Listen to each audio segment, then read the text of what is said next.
Garrett Blevins here with an overview of the last 2 days of the first week of the intensity block. The days are going to play through pretty fast here, and if you want to pause this Excel sheet and look at it more, you can. I'm not going to go into it. Because what I want to talk about today is plateaus. This was, and specifically breaking plateaus. This was one of the big comments that, or questions that was put in the last video I put out about what you wanted to hear about. And again, in this video, if you have any questions you have or any thoughts on breaking plateaus from this discussion, put them down there and I'll see if I can address them. Because it seems to me that this is really the question for strength training, is how to break through plateaus. I mean, there's issues of motivation going to the gym. I'll talk about that. But, I mean, if you have a good program, you're going to the gym consistently, you're careful with your nutrition, you're dedicated, you're not out, partying, getting wasted on the weekends, losing your gains that way, you're getting enough sleep, you have moderate levels of stress, all these things are going, and you're stuck on a lift. The question is why? Why are you stuck? And related is maybe your squat and your deadlift are going up, but your bench is stalled, and it's been stalled for a while. That was an issue I've dealt with historically. And, what's the deal with that? And how do you deal with it? Well, the first thing I want to say is you need to track some numbers on your own. The first thing that you need to track is your overall volume. I think you should have two numbers. One number that's your overall volume with your warm-up sets included, and one number of overall volume that includes primarily your barbell work, leaving out cable work, dumbbell work, and also leaving out your warm-up sets. That should be your barbell work set volume. Track those numbers first, because you need to see what you're actually doing, and that's going to help you determine why some lifts are going up and others are not.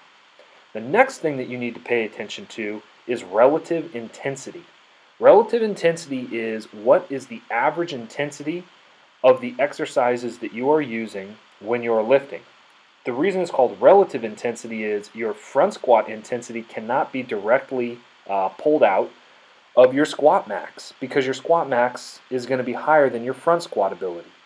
So this number gets pretty confusing and difficult to calculate. But in general, if you can ballpark that you're normally within like 75 to 85% of your 1 rep max for whatever lift you're using for your working sets, then you are doing pretty good as far as relative intensity. Now that doesn't mean that 60 or 65% or 70 doesn't have a place in a powerlifting program or a strength training program. It's just that speed work needs to be implemented for the right reasons at the right time. I should note that I've never thought that speed work made me any stronger.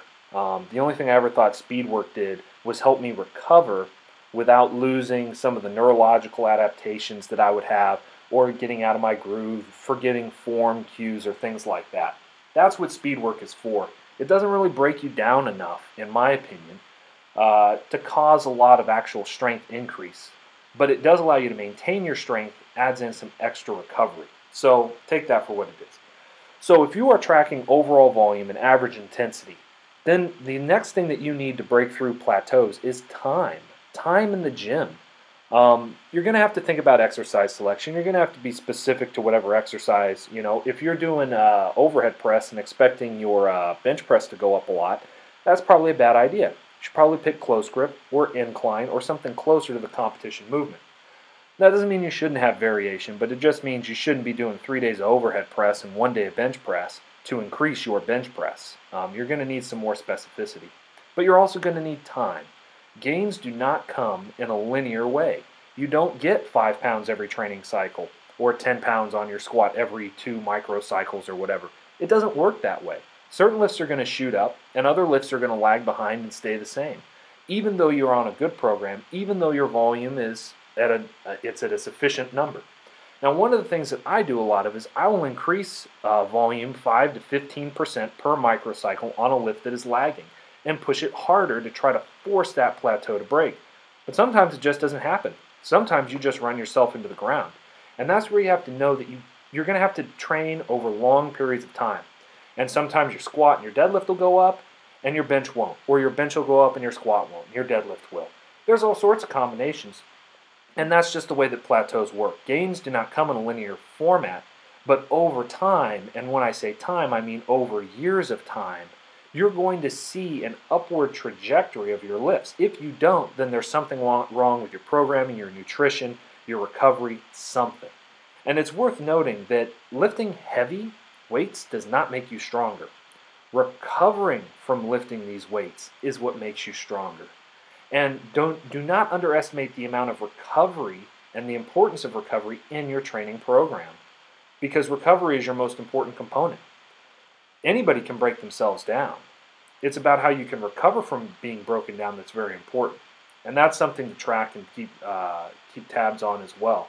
So overall training volume, average intensity, and your recovery done over extended periods of time with a good program with good exercise selection is going to yield the results that you want. This is why I put this quote up at the end of my videos and have for quite a while. Do not grow weary in doing good, and at the right time you will reap a harvest if you do not give up. Sometimes you're going to get those gains immediately, especially as a novice or an early intermediate. The gains are going to come like clockwork. But as you stay in this game 2, 3, 4, or like I have for about a decade of strength training, if I add up all of my training years, it takes time. But over time, you're going to, if you track those changes, you're going to see that upward motion in your lifts. You're going to see them going up steadily. But they may dip here and there, or they may stall for a period of time. That's okay. Just keep pushing the volume and keep the intensity in a strength training area, which is about 75 to 85%. And keep your exercise selection specific. That's my best advice that I can give you out there. Hope wherever you're at, you're doing well. If you're interested in coaching and getting on the list, fill out the form below. In any case, hope you're doing well. Blessings.